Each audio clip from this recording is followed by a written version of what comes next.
हे समरथ परमात्मा, हे निर्गुण निरंकार, तू करता है जगत का, तू सबका आधार। कण कण में है बस रहा तेरा रूप अपार। तीन काल है सत्य तो मिथ्या है संसार। काट काट वासी हे प्रभु, अविनाशी करता।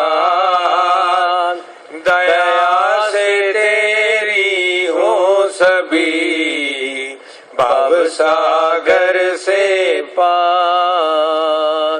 निराकार साकार तू, जग के पालनहार। है बेअंत महिमा तेरी, दाता अपरंपार। परम पिता परमात्मा, सब तेरी संतान। भला करो सबका प्रभु, सबका हो कल्याण। भला करो सबका प्रभु, सबका हो कल्याण। सत्संग जी प्रेम से कहना सत्संगत, आज खुशी का अवसर है जो कि आप सभी के दर्शन करके प्राप्त हो रही है। जो एक सत्संग के रूप में ये घड़ियां बीत रही हैं और दुनिया के इस हिस्से में, इस मुल्क में, जर्मनी के इस फ्रैंकफर्ट के इलाके में, जहां कल रात को ही यहाँ पहुंचना हुआ और यही जिक्र हुआ कि फ्रैंकफर्ट में करीब 10 बरस के बाद इस प्रकार से सत्संग करने का मौका मिल रहा है।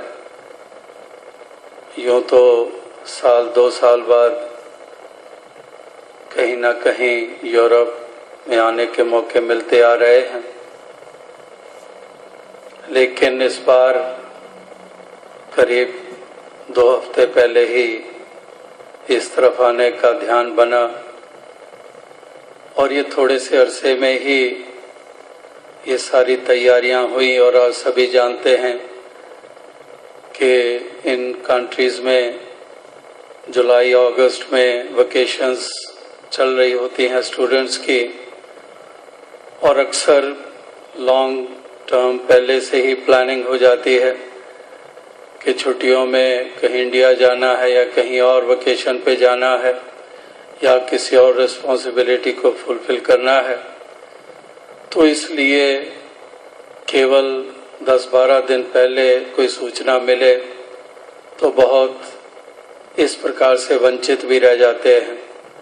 जैसे कि अभी भी आप देख रहे हैं कि हालांकि इतनी बड़ी हाजिरी में सभी उपस्थित हैं, लेकिन कुछ समय पहले ही सूचना मिलने के कारण बहुत से यहाँ नहीं भी पहुँच पाए, लेकिन उनके भी मनों में वही भाव हैं जो आप यहाँ पर उपस्थित हैं। अनेकों संस्थाओं का सहयोग इस कार्य में लगातार मिल रहा है।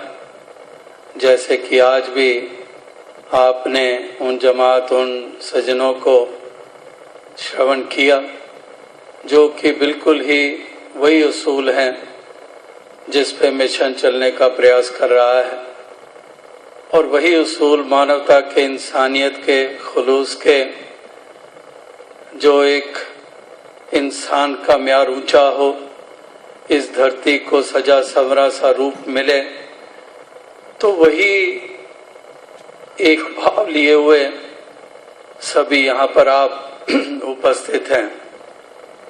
और जहाँ कहीं पर भी जाने का मौका मिलता है वहाँ ही संसार के इंसान तक यही एक संदेश पहुँचाने का ये प्रयास रहता है, ताकि दुनिया का एक रूप सुंदर बन पाए, इंसान इंसान के करीब आए।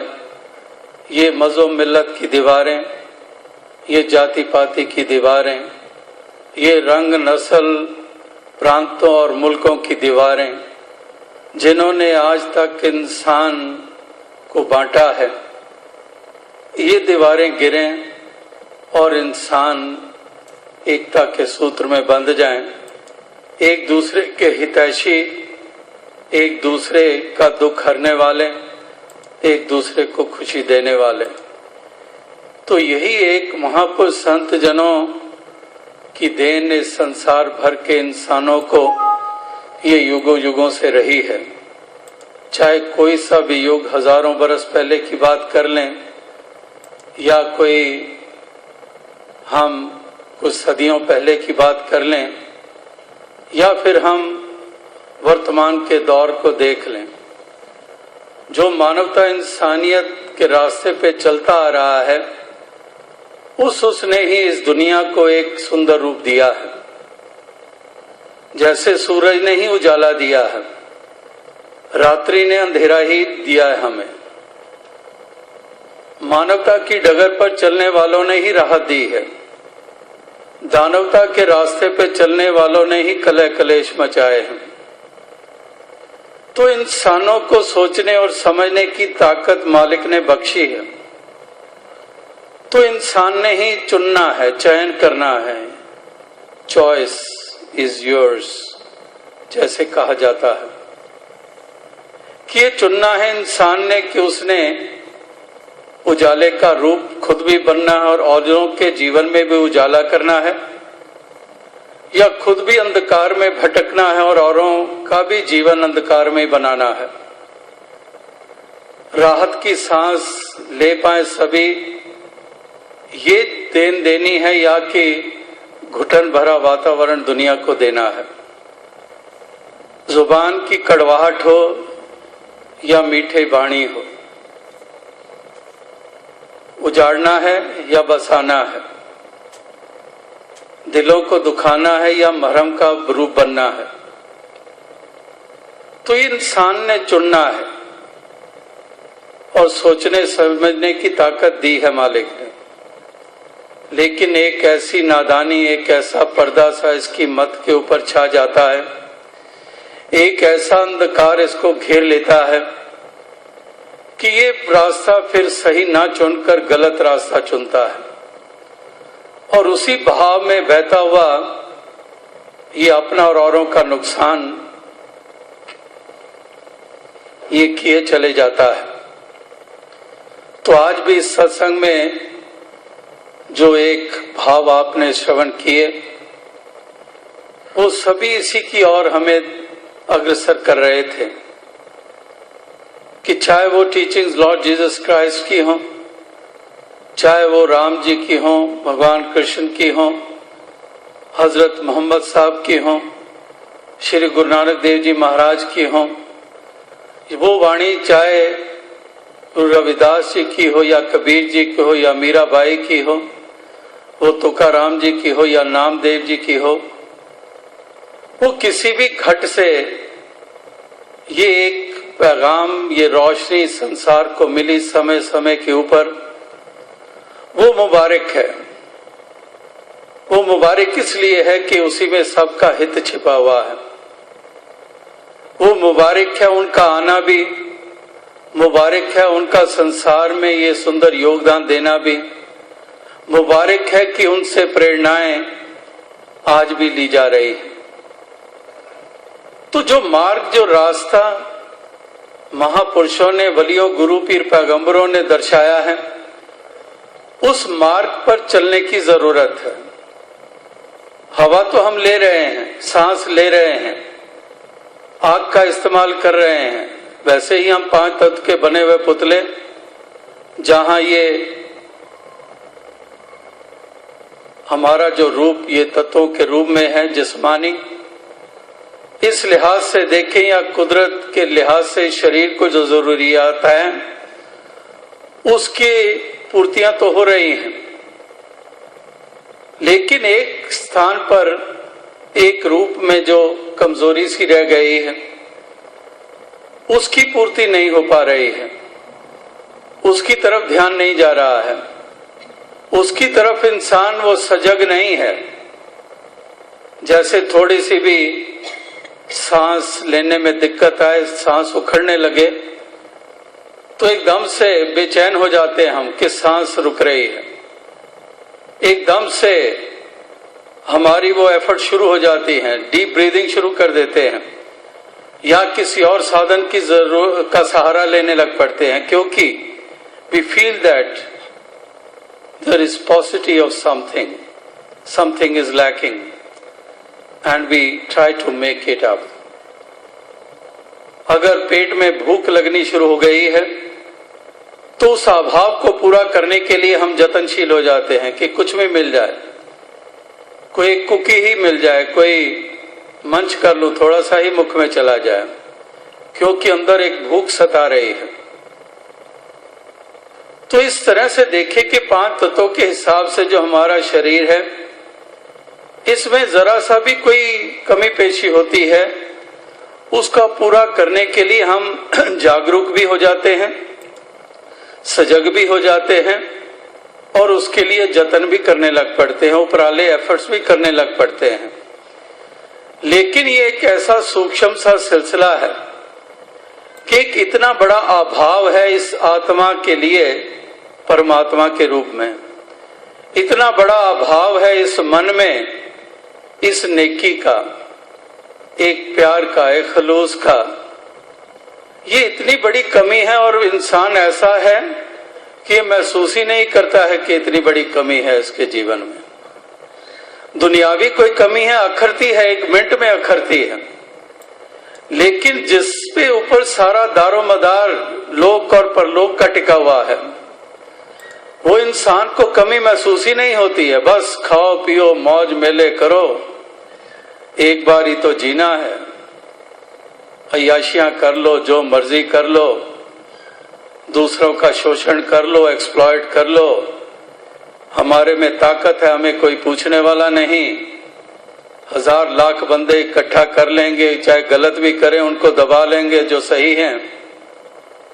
तो ये सब हमारी सोच, हमारे ख्याल इस प्रकार से चलते चले जाते और हम महसूस ही नहीं करते कि इतनी बड़ी कमी है हमारे जीवन में, इतना बड़ा अभाव है हमारे जीवन में, और ऐसा अभाव है कि हमेशा के लिए हमारे लिए शर्मिंदगी छोड़ जाएगा।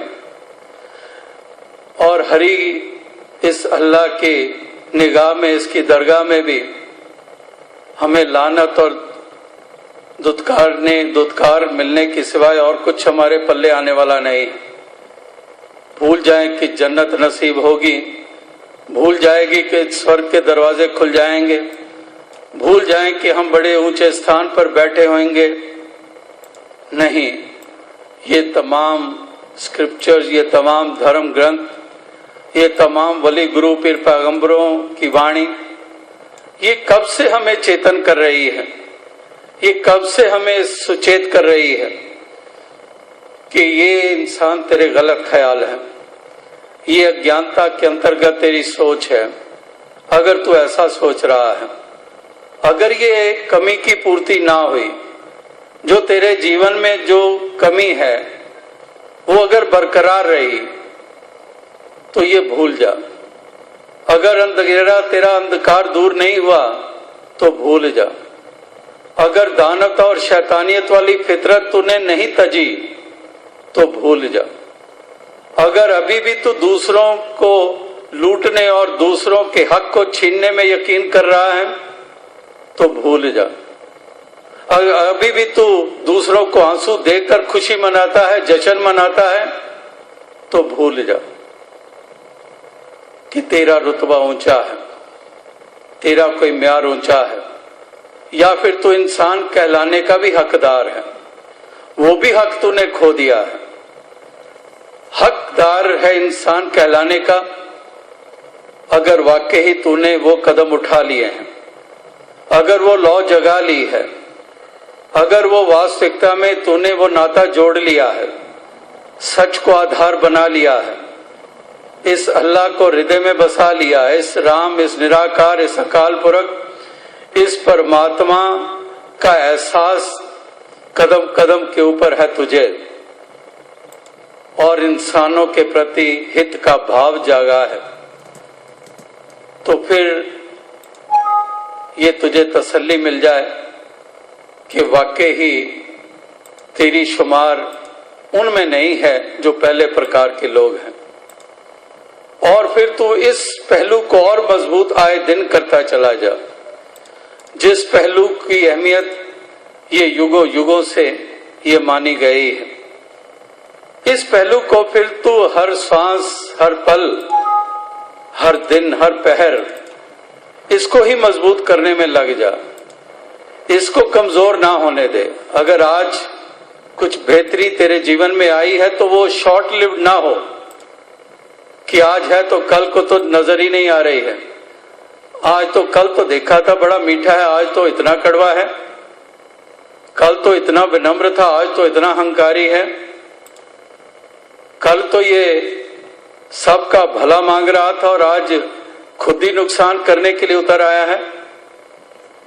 तो ये अगर कुछ बेहतरी, अच्छाई हमारे जीवन में आई है तो परछाई की तरह ना हो कि आई और चली भी गई, ये लॉन्ग लास्टिंग हो, ये पूरी तरह से हमारे जीवन का एक अभिन्न अंग बन जाए, ये हमारा एक रूप बन जाए। हाँ, अगर क्षण भंगुर या थोड़ी देर के लिए अगर कुछ आ भी जाता है भूले भटके, तो वो ख्याल एक पल में दूर चला जाए वो बेहतर है। वो नफरत वाला, वो जलन वाला, वो हिर्सो हवस वाला, वो लोभ वाला, वो अगर भूले भटके कहीं दाएं बाएं से आ भी गया है, उसको पकड़ ना लो, उसको उसी वक्त साथ साथ आगे धकेल दो कि आ गया है मेरे पास, तेरा स्थान मेरे पास नहीं है, आगे जा। उसको आगे धकेल दें, उसको नहीं अपनाना है, उसको नहीं संभालना है कि जैसे कोई बड़ी कीमती चीज है उसको संभाल लिया जाए, वो तो नुकसान वाली चीज है। उसको काहे को संभालना है, उसको खुद भी क्यों संभालना है और उस चीज को दूसरों को भी क्यों बांटना है जो है ही नुकसान की चीज।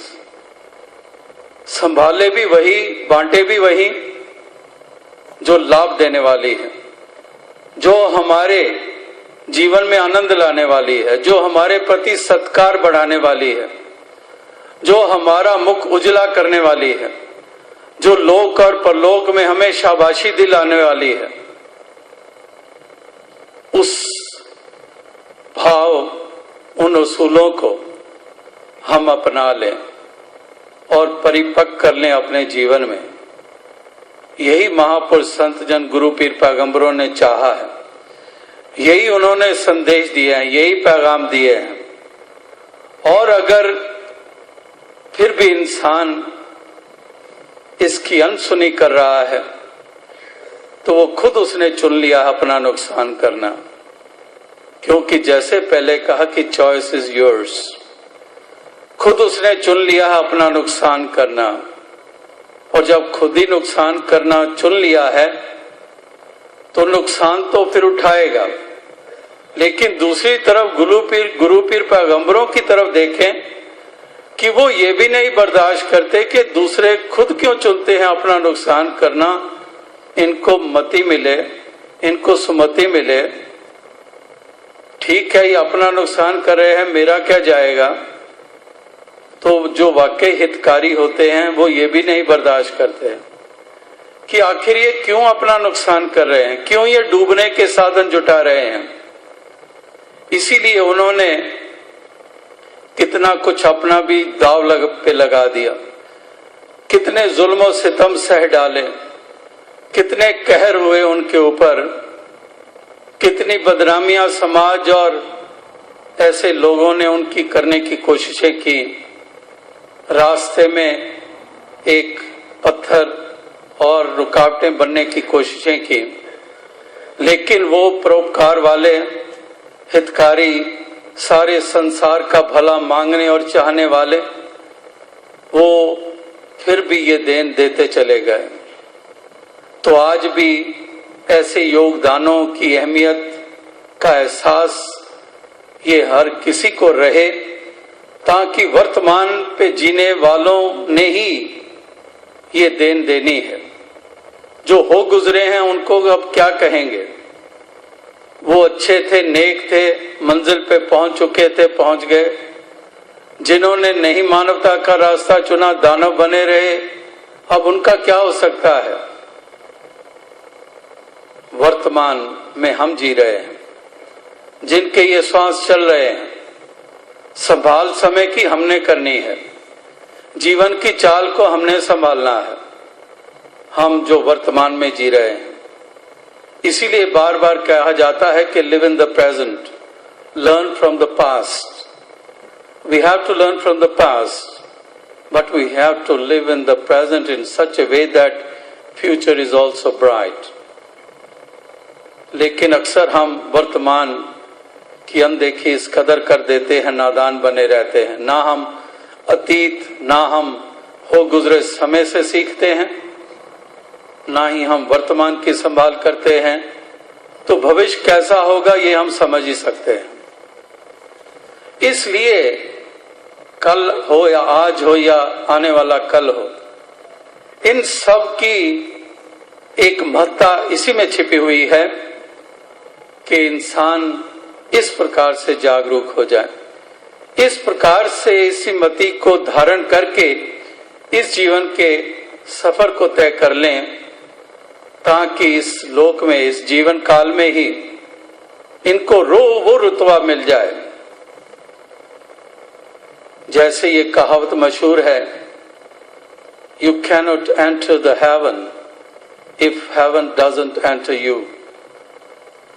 कि आप क्या एक हेवन में प्रवेश पाओगे, क्या तुम्हें मोक्ष और मुक्ति मिलेगी, क्या तुम्हें जन्नत मिलेगी। अगर तुमने जन्नत को अपने अंदर ही नहीं आने दिया तो तुम अंदर जन्नत में कहां जाओगे। पहले तो जन्नत को अपने अंदर आने दो। जन्नत वो है उम्दा ख्याल, जन्नत वो है जो प्यार के रूप में है, जो विशालता के रूप में है, खलूस के रूप में है, जो भाईचारे की भावना, यकती के रूप में है, दया, करुणा, कंपैशन के रूप में है। तो इस जन्नत को पहले दिल में तो बसा लो, फिर कहीं ख्याल करना कि तुम्हारा जन्नत में वास होगा। तो अगर दूसरे लिहाज से देखें तो अगर जन्नत को ही दिल में बसा लिया है तो तुम जन्नत में पहले ही बस रहे हो। नरक या स्वर्ग में बसेंगे, हम सोचते हैं कि जिस्मानी सफर तय हो जाएगा, तब बात है स्वर्ग की या नरक में बसने की, दोजख या जन्नत में, तब बात है जब ये जिस्मानी यात्रा संपन्न हो जाएगी। लेकिन अगर जीवन काल में ही तुमने जन्नत को दिल में बसा लिया है तो तुम अभी ही जन्नत में बस गए हो। तो इसलिए क्यों ऐसी घड़ियां, ऐसे पलों, ऐसे लम्हों और ऐसे जीवन को बर्बाद किया जा रहा है। इतनी नादानी इंसान क्यों कर गुजर रहा है। तो इसीलिए जरूरत है कि हर इंसान इस प्रकार से सुचेत और चेतन हो जाए, भले बुरे की इसको पहचान हो जाए और चल निकले उस रास्ते के ऊपर जो रास्ता हमेशा ही महत्वपूर्ण और ऊंचा माना गया है। छोड़ दे ये विपरीत सी भावनाएं, तज दे ये अहम अहंकार, बन जाए विनम्र और संकीर्णताओं से ऊपर उठ जाए, गिरा दे ये दीवारें मज़ो मिल्लत की, अपने आप को ऊंचा और छोटे दूसरे को छोटा मानने की फितरत को तज दे, तभी बात बनेगी। वरना तो इंसान की हालत आज हम देख ही रहे हैं कि अहम और अभिमान में चूर है। और जैसे वो शायर का शेरदास अक्सर कहता है कि आदमी के बारे में ये बात समझने वाली है कि सर जितना भरा हुआ है दिल उतना ही खाली है, कि आदमी इतना अहंकारी कि मेरे जैसा सूझवान कोई नहीं, मेरे जैसा समझने वाला कोई नहीं, मेरे जैसा ऐसा इल्म वाला कोई नहीं। और दूसरी तरफ पढ़ा सुना भी जा रहा है कि अल्लाह इल्मा बाजो राजी, और इधर ये इल्मों का, ताकतों का, पढ़ाइयों लिखाइयों का, विद्याओं का, दौलत का, ताकत का, हुकूमत का, सुंदरता का अभिमान किए चले जा रहा है। तो यही शायर ने कहने की कोशिश की कि आदमी का ऐसा रूप है कि आदमी के बारे में ये बात समझने वाली है कि सर जितना भरा हुआ है दिल उतना ही खाली है। और अगर दिल भर गया, दिल भरा हुआ है यानी कि दिल में इस हरि का वास है, प्रभु का, इस अल्लाह का, इस निराकार का वास है। और अगर हरि का वास है तो हरि तो है ही प्रेम का रूप, यानी कि हृदय में प्रेम बस गया है। और जब हृदय में प्रेम ही बस गया है तो फिर तुम्हारा रुतबा भी खुदा वाला हो गया है, तुम्हारा रुतबा भी ऊंचा हो गया है, तुम्हारा जीवन और तुम्हारा रूप भी सुंदर हो गया है। तो इसलिए हृदय में अगर स्थान दिया जाए तो वो इसी प्रेम और नेकी को दिया जाए, इसी विनम्रता को बसाया जाए। ये घर इन्हीं भावनाओं के लिए उचित है। ये हमारा घर का आंगन, ये हमारा दिल रूपी आंगन, इसके में बसाने के लिए ये कूड़े करकट का ये स्थान नहीं है। इसके अंदर तो स्थान एक है तो इस मालिक का और ये तमाम सुंदर भावनाओं का। और तब जाकर ये दिल वाकई ही खुदा का घर कहलाता है। अगर इस घर में खुदा को बसाया ही नहीं है तो फिर ये घर खुदा का कहाँ हुआ? ये दिल मंदिर है, अगर इसमें भगवान को स्थापित ही नहीं किया तो ये मंदिर कहाँ पर है? केवल कह देना कि दिल मंदिर है, दिल मस्जिद है, इससे नहीं बात बनेगी।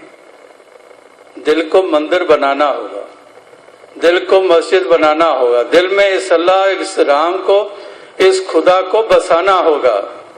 जैसे पीछे भी दास ने ये जिक्र किया कि अगर सही मायनों में पुजारी बनना है तो खुद मंदिर बन जाना होगा, कि अगर तुमने सही मायनों की पूजा करनी है तो खुद मंदिर बनना होगा।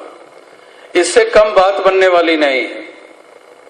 तो खुद मंदिर बन ही जाएंगी। अगर खुदा को मन में स्थापित कर लिया तो मंदिर तो हो ही गए। बाकी मंदिर तो इमारतें वो तो एक जगह पर बनी हैं, ईंट गारे की बनी हैं, एक जगह पर सीमित हैं। लेकिन अगर तुम खुद मंदिर बन गए तो एक जगह पर जमे हुए स्थूल सी चीज नहीं, अब तुम चेतन मंदिर बन गए जो चलते फिरते हैं। और चलते फिरते मंदिर बन गए, चलते फिरते पूजा स्थल बन गए, पूज्य हो गए। ऐसे गुरु पीर पैगंबर संतों महात्माओं को याद भी किया जा रहा है और उनका अनुकरण और उनका अनुसरण करने के लिए भी ये प्रेरणाएं ये लगातार दी जा रही हैं। और यही सत्संग का लाभ होता है। इसीलिए बार बार इस और प्रेरित किया जाता है ताकि इंसान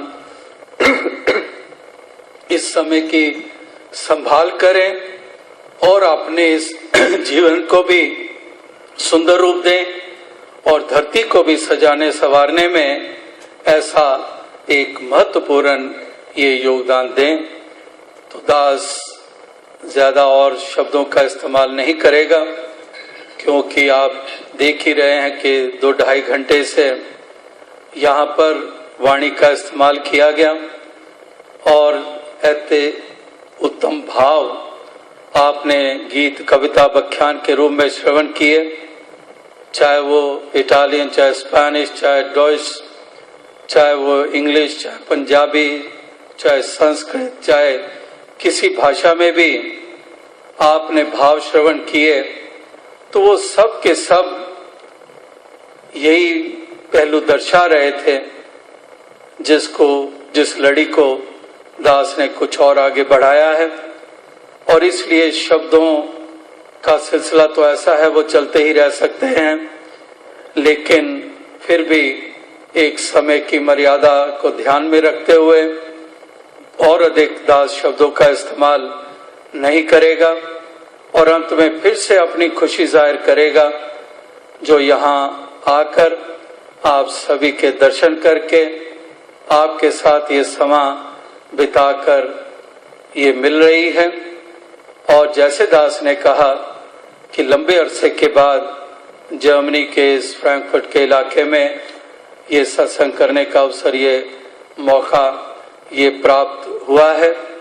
और ये यूरोपियन समागम का तो जैसे दास ने कहा कि सहज में ही रूप बन गया, वरना तो समागम कोई निश्चित होता है तो कुछ अधिक समय दे दिया जाता है तैयारी के लिए, लेकिन यहाँ क्योंकि प्रोग्राम केवल तमाम यूरोप में यही था, तो इसलिए ये तो समझ में बात आ रही थी कि अन्य स्थानों से भी महापुरुषों के दर्शन करने का मौका मिलेगा।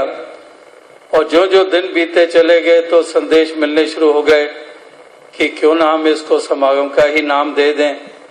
तो वाकई ही एक सहज में ही ये समागम का रूप बन गया, आपके उत्साह के कारण भी और दातार की कृपा और फजल के कारण भी। और इस प्रकार से ये बहुत खुशी हासिल हुई है।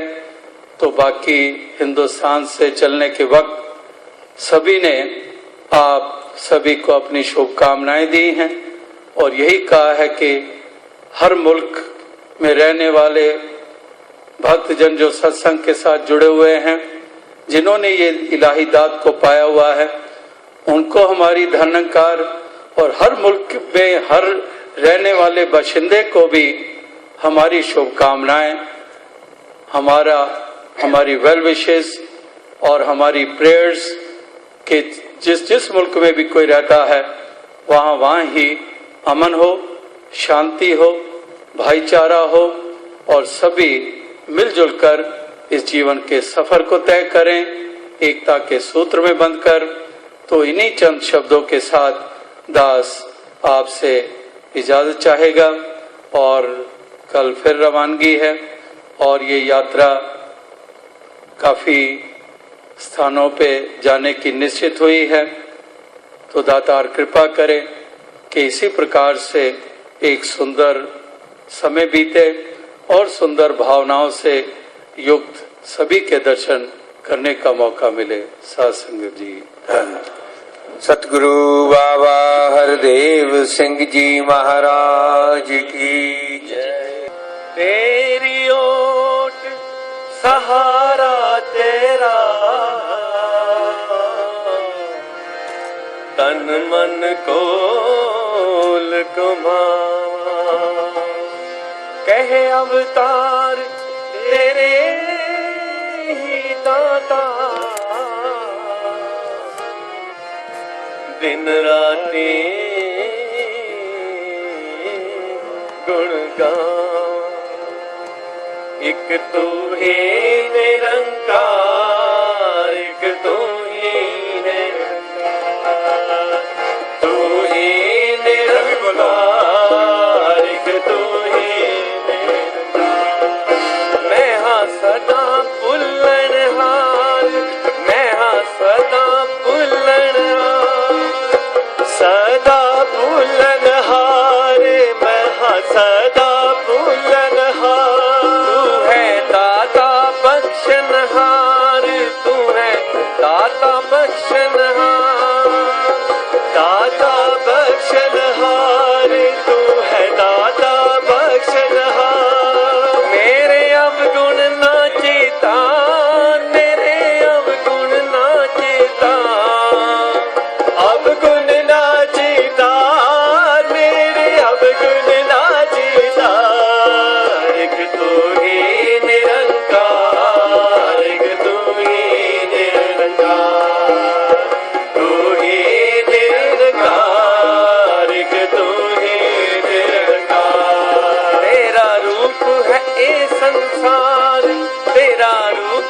ये संसार, रूप है ये संसार, तेरा रूप है ये संसार।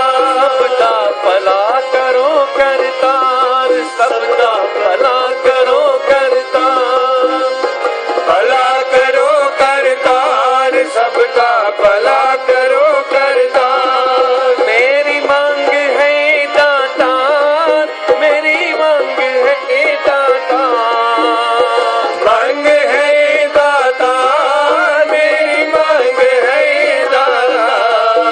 एक तू ही निरंकार, एक तू ही निरंकार, तू ही निरंकार, एक तू ही निरंकार। मेरा डोले ना इतबार, मेरा डोले ना इतबार, डोले ना इतबार, मेरा डोले ना इतबार। बख्शो शरदा भगति प्यार, बख्शो शरदा भगति प्यार, शरदा भगति प्यार, बख्शो शरदा भगति प्यार। करा मैं संता दा सत्कार, करा मैं संता दा सत्कार, संता दा सत्कार, करा मैं संता दा सत्कार। एक तू ही निरंकार, एक तू ही निरंकार, तू ही निरंकार, एक तू ही निरंकार, तू ही निरंकार, एक तू ही निरंकार। सतगुरु बाबा हरदेव सिंह जी महाराज की जय।